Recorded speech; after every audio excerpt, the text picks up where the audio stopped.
प्रदेश के संभल जिले में मस्जिद सर्वे को लेकर हुई हिंसा को भले ही महीनों बीत चुके हैं, लेकिन हिंसा की आग से निकला धुआं अब भी फिजाओं में है।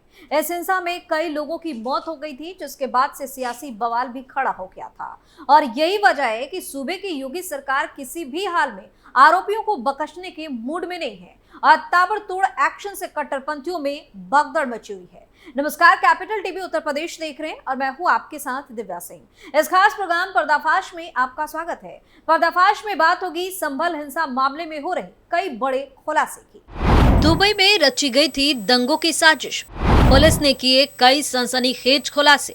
संभल हिंसा मामले में चार्जशीट दाखिल, समाजवादी पार्टी की बढ़ गई बौखलाहट। संभल जामा मस्जिद के सर्वे के दौरान 24 नवंबर को हुई हिंसा मामले में दर्ज मुकदमों में से 6 में पुलिस ने कोर्ट में चार्जशीट दाखिल कर दी है।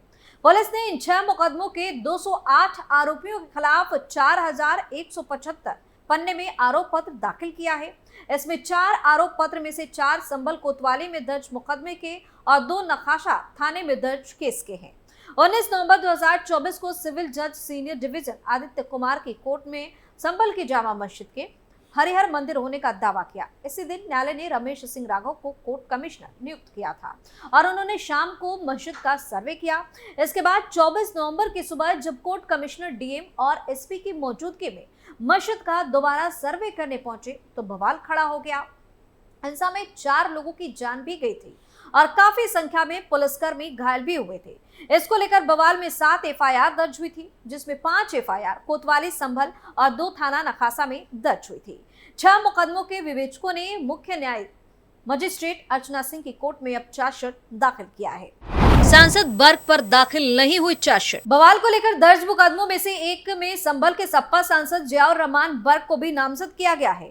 सांसद के खिलाफ दर्ज मुकदमे में पुलिस ने चार्जशीट दाखिल नहीं की है। पुलिस का कहना है कि सांसद ने इन मुकदमों को लेकर हाईकोर्ट में अर्जी लगाई थी। हाईकोर्ट के आदेश के सिलसिले में पुलिस इस मुकदमे में कानून के जानकारों की राय ले रही है कि आगे अब इस मामले में सपा सांसद के खिलाफ क्या कार्रवाई करनी है। संभल हिंसा में 80 आरोपी गिरफ्तार। इस मामले में पुलिस ने 80 आरोपियों को गिरफ्तार किया है, जिसमें महिलाएं भी शामिल हैं। पुलिस ने कोर्ट में ठोस सबूत पेश किए, जिसके चलते अभी तक किसी भी आरोपी को जमानत नहीं मिल पा रही। हिंसा, आगजनी और फायरिंग को लेकर चार्जशीट दाखिल की गई। संभल हिंसा केस में अब तक का सबसे बड़ा खुलासा हुआ है। शारिक साटा के मुख्य गुर्गे दीपासराय के गुलाम को पिस्टल, देसी तमंचा, विदेशी और देसी कारतूस और एक मैगजीन समेत गिरफ्तार किया गया।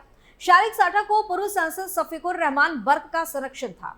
उसने एसपी एमएलए के पुत्र पर भी गोली चलाई थी। 24 नवंबर को जामा मस्जिद का सर्वे रोकने और विष्णु शंकर जैन की हत्या की बड़ी साजिश की गई थी। हिंसा के लिए भीड़ जुटाने के लिए सांसद संभल ग्रुप का भी इस्तेमाल किया गया। संभल मामले में पुलिस का चौंकाने वाला खुलासा। एसपी कृष्ण कुमार बिश्नोई ने संभल हिंसा का सबसे बड़ा और चौंकाने वाला खुलासा करते हुए बताया कि शारिक साटा के भारत से भाग जाने के बाद दीपासराय का गुलाम वाहन चोरी कर पूर्वोत्तर के राज्य में वाहन के बदले असलहे लेकर बेचता। शारिक साटा के निर्देश पर जामा मस्जिद का सर्वे न होने देने और सर्वे से पहले विष्णु शंकर जैन की हत्या का निर्देश दिया गया था। 24 नवंबर को टीयर गैस और सीसीटीवी की तोड़फोड़ के बाद गुलाम संचालित गैंग ने अंधाधुंध फायरिंग भी की, जिसने 4 लोगों की मौत हो गई। पुलिस ने कहा कि शारिक साटा का दिल्ली में एक गिरोह था और इसने दिल्ली एनसीआर में 300 से अधिक गाड़ियां चुराई थी। चार्जशीट के अनुसार शारिक का संबंध दाऊद इब्राहिम और पाकिस्तान की खुफिया एजेंसी आईएसआई से है। वो नकली पासपोर्ट का इस्तेमाल कर देश भाग जाता था। चार्जशीट में 79 आरोपियों के नाम शामिल हैं और सभी जेल में बंद हैं। पुलिस ने बताया कि अब इसके बाद सप्लीमेंट्री चार्जशीट भी दाखिल की जाएगी। शारिक साटा के संभल और पड़ोसी जिलों में अच्छे राजनीतिक ताल्लुकात हैं, यानी कि संबंध है। पुलिस एफआईआर में शामिल सभी संदिग्धों की भूमिका की जांच भी कर रही है। जांच पूरी होने के बाद भी एक चार्जशीट दाखिल की जाएगी। संभल के पुलिस अधीक्षक कृष्ण कुमार बिश्नोई ने कहा कि शारिक की संलिप्तता सामने आई है और हमारे तरफ से जुटाए गए सबूतों के आधार पर हम कह सकते हैं कि उसने ही साजिश रची थी। पुलिस की चार्जशीट में अकाउंट में अवैध पैसों का ट्रांसफर और हिंसा स्थल पर विदेशी कारतूस भी मिलने की बात कही गई। पुलिस ने बताया कि इस हिंसा में 5 लोगों की मौत हुई थी, जिसमें 4 की मौत के लिए शारिक साटा और उसके साथी ही जिम्मेदार माने गए हैं। सपा सांसद बर्क का था संरक्षण। गुलाम पर शारिक साटा गैंग संचालित करने का आरोप है। उसके कब्जे से पाकिस्तान, जर्मनी और चेकोस्लोवाकिया के कारतूस, 3 पिस्टल और एक तमंचा समेत भारी मात्रा में कारतूस बरामद हुए।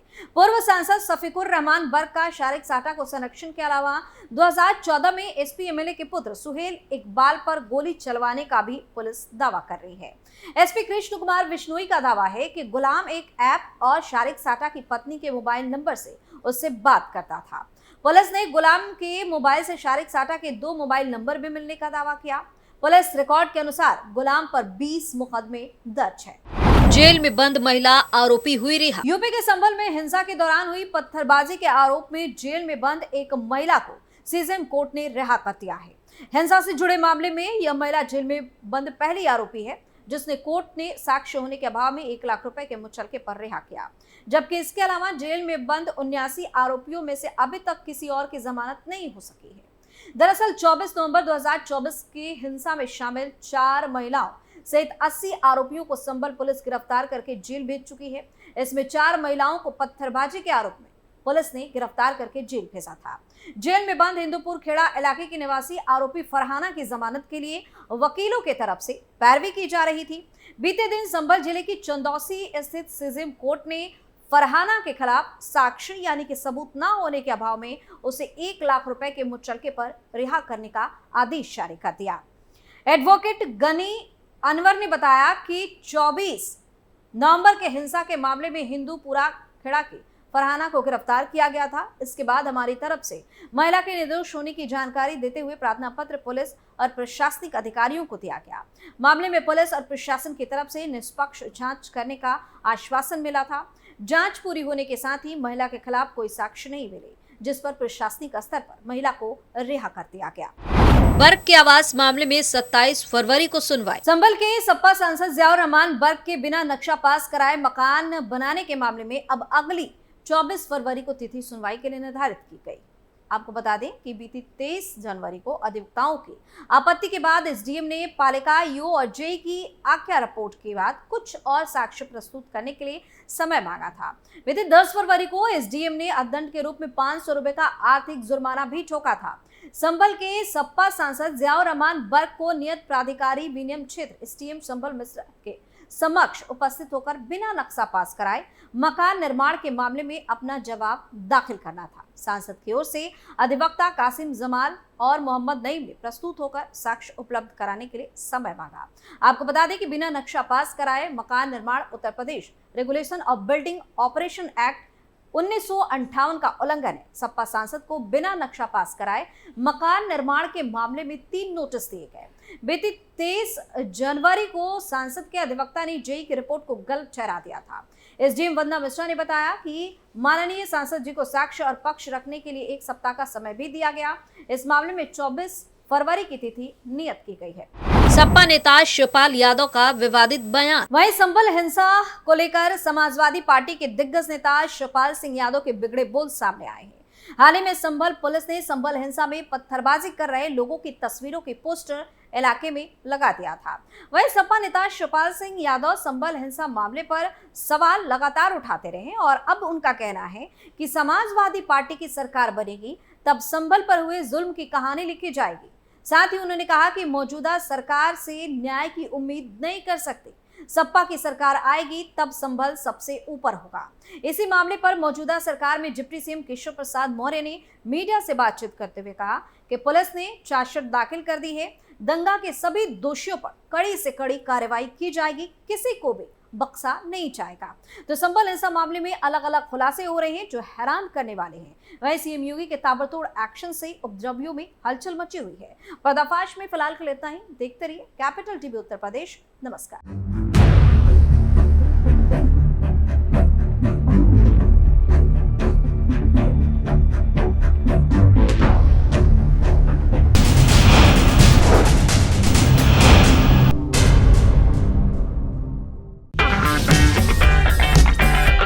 अगर आपको हमारा वीडियो पसंद आया हो तो इसे लाइक करें, हमारे चैनल को सब्सक्राइब करें और हाँ, बेल आइकन दबाना ना भूलें ताकि आप तक हमारे वीडियो की नोटिफिकेशन पहुंचती रहे।